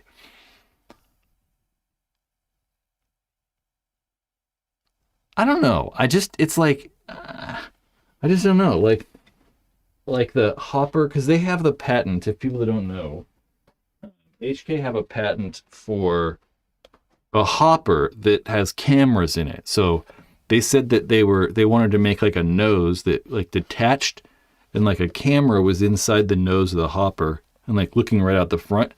They also have it so that you could have a camera on the side. They made like different spots that you could possibly put a camera. I don't know. Like, I feel that that's a good vantage point. I feel it's like one of the best vantage points. It's either right in front of your eyes, you know, or a barrel style camera. But I can already just put those cameras on my barrel, you know. It's not like a new revolutionary spot for a camera or doing anything crazy, because I can just, you know, put my barrel camera on and, you know, mount my GoPro or, you know, whatever I want to it. You know, like the NXL could just do that to get those camera feeds rather than like, you know, do something else. And I've always wondered, like, you know, they made that, you know, patent where you can put a camera in there, but what camera? And like, you know, I don't know, is it going to be like their own camera? Like what, you know, I don't know. Who knows? It's just very hard to do anything live like that. So it's very difficult to do the live cameras. And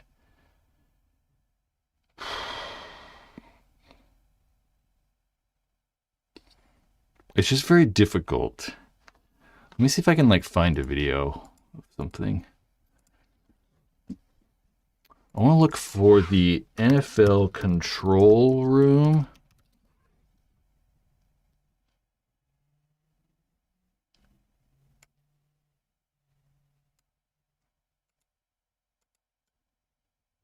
I don't know. But what you have to think about is like, I mean, it would be so crazy because like right now, the way that works is they have like the director or the producer like sits in front of a bunch of cameras, right? They sit in front of a bunch of cameras. They see all the different camera angles and they decide when to switch to which camera angles.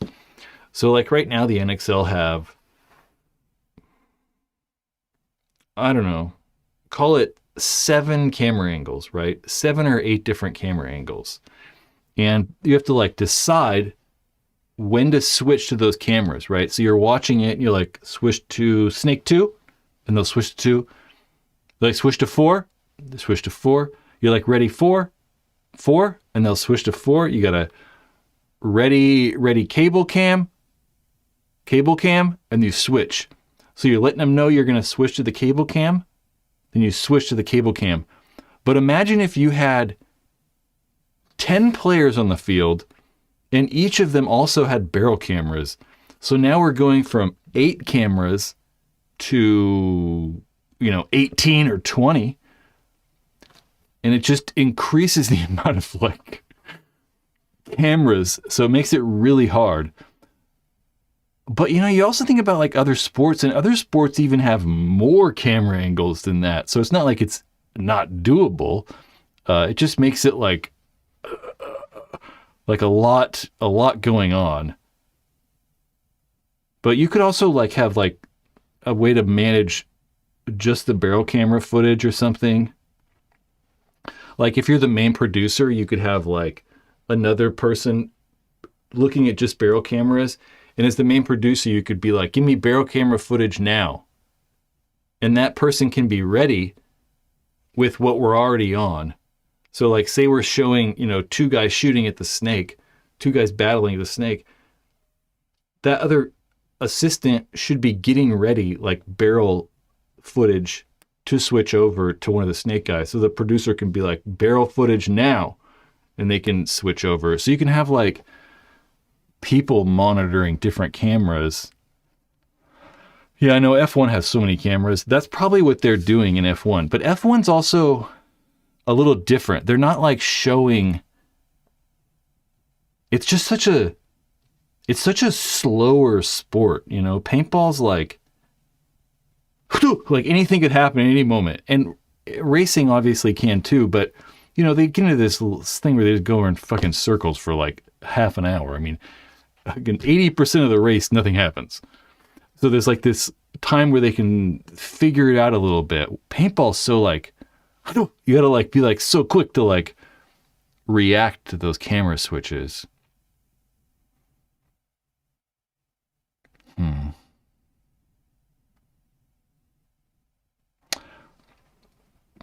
I see churches with multi-million-dollar lighting rigs. Well, if we could get half of the NXL participants to give 10% of their income, we'd be good. If you guys would just donate 10% of your income to me, I could make these live streams better. I assure you. 10%, that's all I'm asking. 10%. We could get a studio, and I could have like in-person guests and stuff like that. It'd be great. I live close enough to like a cool paintball field. We could actually have like cool people, but all I need is 10% of your income. How do you think them churches are getting all damn money?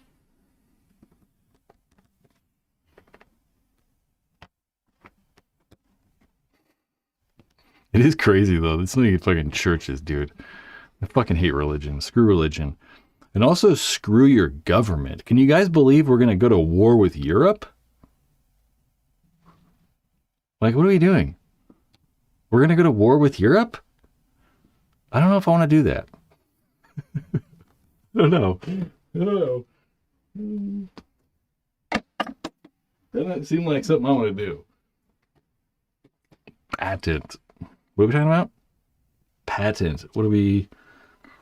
Patent. Anyway. Now that we're talking about war in Europe.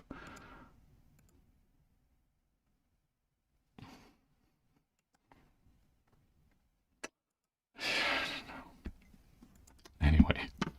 Who knows what's happening out there? We just gotta like pretend it's gonna be okay and continue moving forward.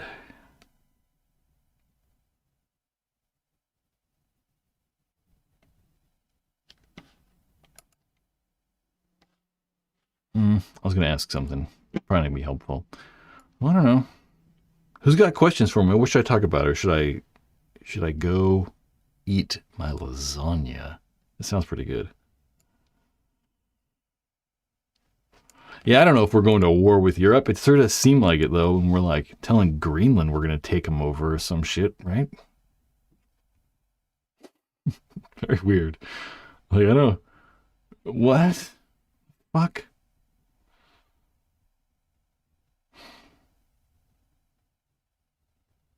I don't know. I think if America went to war with Europe, it'd be kind of crazy.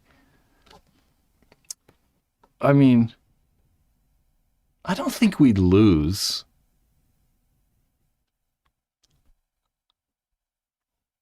Probably not, right? No, we'd probably be okay. I mean, if it was like full on war, like America'd probably be okay. I mean, I have a feeling that like we'd lose all of our allies though, you know, even if like they weren't European nations, right? Like I don't think Africa'd be done. We wouldn't really want to, Africa'd probably wanted to do with us anymore. Asia'd probably be upset, but I don't know.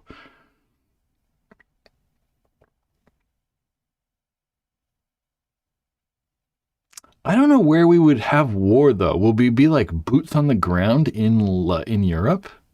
You know?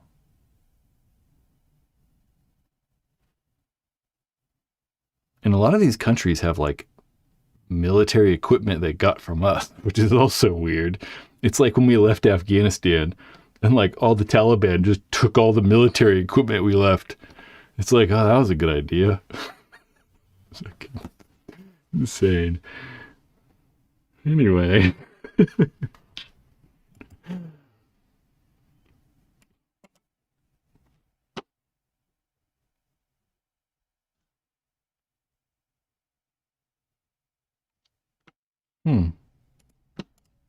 All right.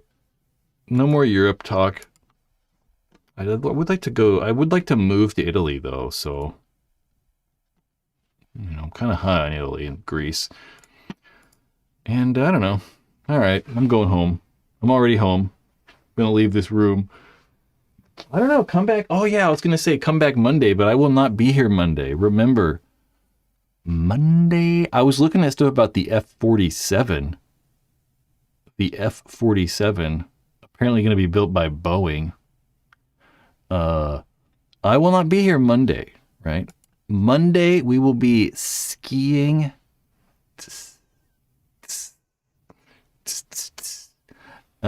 So we're going to make up the live stream from the 12th on the 14th.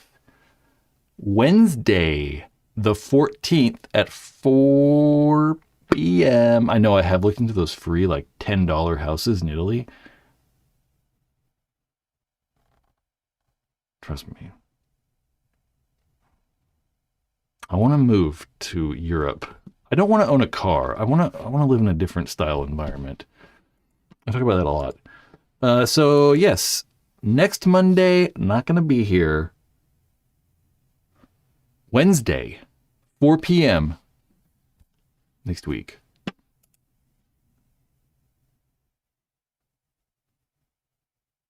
Colombia. I almost went to Colombia one time.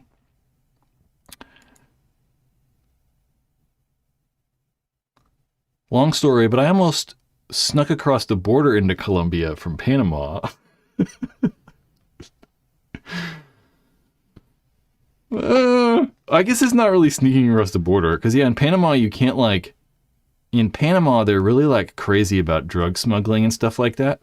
So like if you're in Panama, they don't actually allow you to like. They don't allow you to cross the border. So like if you're in Panama, you can't like physically cross the border. They didn't let you go there by water. So you have to like hire these taxi guys that are like, God, it's shady. It's so shady.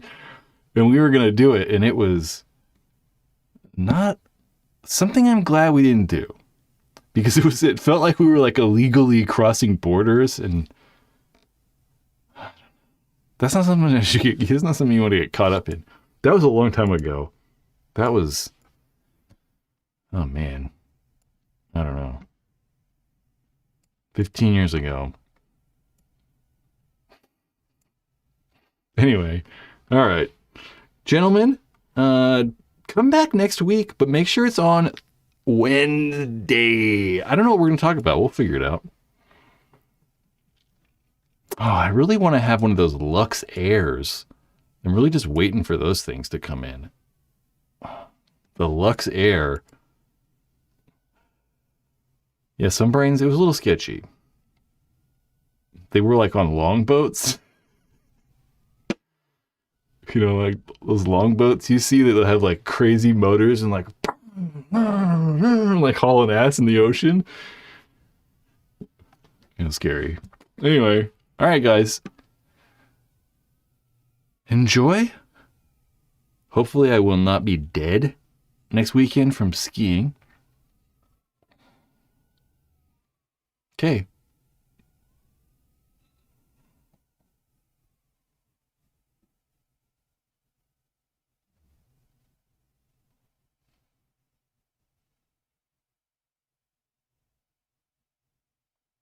Reading your comments.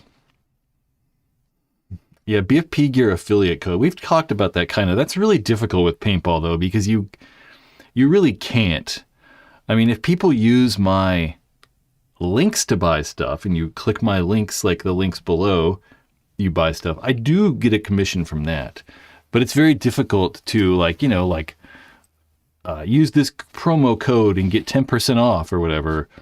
You really can't. I mean, none of the paintball companies allow it. You know, like DLX doesn't allow like a 10% off code or whatever, you know. So it's really hard. Like none of the paintball companies even allow it. So we've talked about it. It's just very difficult to implement. Yeah. Okay, I'm going to go eat lasagna. Gentlemen, enjoy your evening. And come back Wednesday. Oh my God, so much gas. Oh.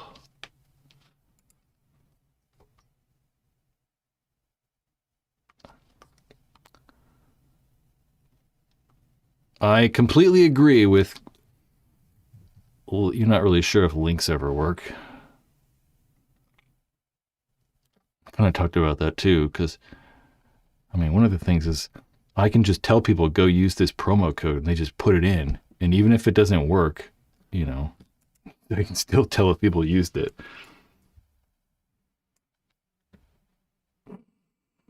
I don't know. Okay. See you later, Josh. Gentlemen, damn, I'm farting like crazy and it stinks.